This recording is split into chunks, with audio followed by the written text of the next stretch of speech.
learned how to find the volume of prisms and cylinders in class today. I want to do problem 8 with you because it's a little bit more complicated than the others.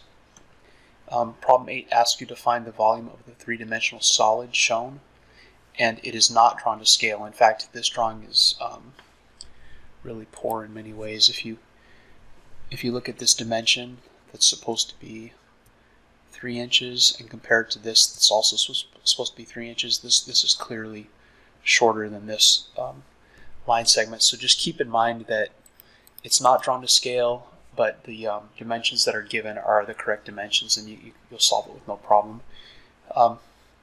This is very similar to, if you just look at this front face and think about finding the area of that front face. We did problems like this earlier in the year when we were doing two-dimensional geometry, where we would break it up into pieces. Like, for example, again, I'm just talking about this front face. If I were to break it up into a rectangle like this, where I have, this rectangle,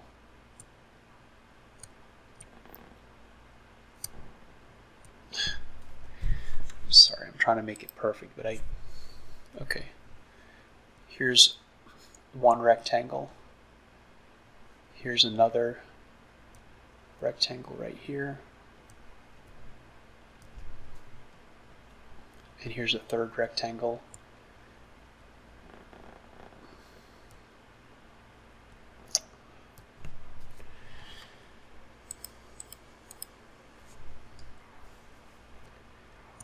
I think you get the point. I'm sorry it takes me so long to do this on this writing tablet, but so if I were finding the area, I could just find the area of each of these rectangles and add them together, and I would have the area of this face. Well, it's the same thing for this three-dimensional solid. You just find imagine instead of this rectangle, you're finding the volume of this rectangular prism on the left, and you've got another rectangular prism in the middle, and a third rectangular prism on the right. You find the area, the volume of all three of those, and add them together, and you've got your total volume.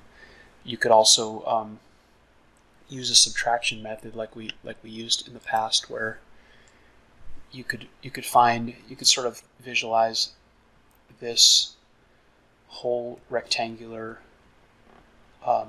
prism, like this whole thing, if it were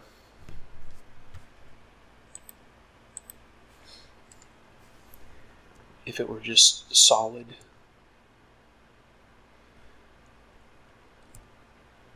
Like this all the way across.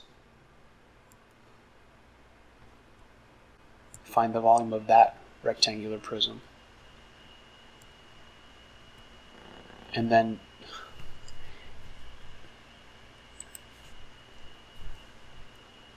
realize that you don't have the whole thing. You're missing this middle piece. And so you find the volume of this overall rectangular prism, and then you subtract the volume of this rectangular prism that's made of air, basically, from that. And that difference will give you the volume of the whole thing. Try either one of those methods, or try a method of your own, and then come back after the pause and see how you did. Paused.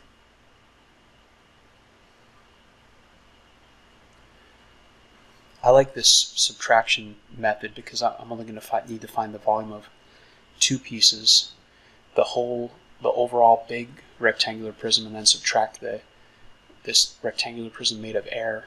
So first I'm going to think of this big rectangular prism, and I'm going to draw the base.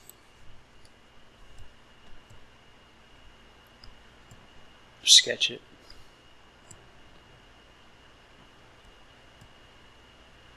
Just give the dimensions 8 by 4, so the area of the base is 8 times 4, or 32. And then we know volume is equal to the area of the base multiplied by the height.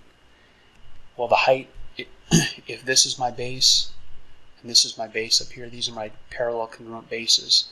The perpendicular distance between those bases is this 5-inch height. And so the volume is 32 multiplied by 5, which is 150, and 10 is 160. But that would be the volume of the whole rectangular prism if it were solid. It's clearly not solid, so let's think about this this cutout part.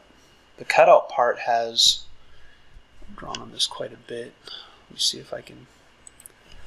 The cutout part has a base that's, of course, also a rectangle. You can sort of visualize even though you can't see the whole thing.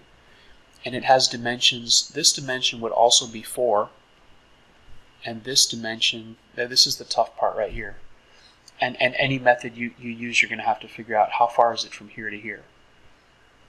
Well, if it's 8 from here to here, and each of these are 3, so 3 and 3, and what is 8? 3 and 3 and 2. So when you're thinking about the base of this sort of rectangular prism made of air, you have to recognize that this dimension is 2 from here to here. And then this dimension is the same as this, so 4. So you have a 2 by 4 or 8 square inch base. So the volume of this rectangular prism is equal to the area of the base multiplied by the height. So 8 is the area of the base. The height is, it's given right here, it's 3 inches. So that's 24 be the product. And then I have to subtract that 24 from this volume to get the volume of the three-dimensional solid we're working with here. Borrow there.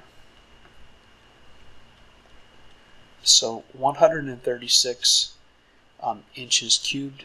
Again, it's cubed because it's 3 dimensions. It's got 3 dimensions, so inches cubed. When we're talking about the volume of a solid, we're talking about how many 1 by 1 by 1 inch cubes would fit inside of it. So we're not dealing with squares anymore like we were with 2 dimension. Now we're dealing with cubes.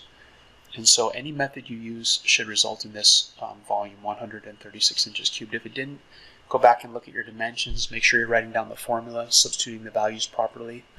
And thank you for watching the video. I'll see you.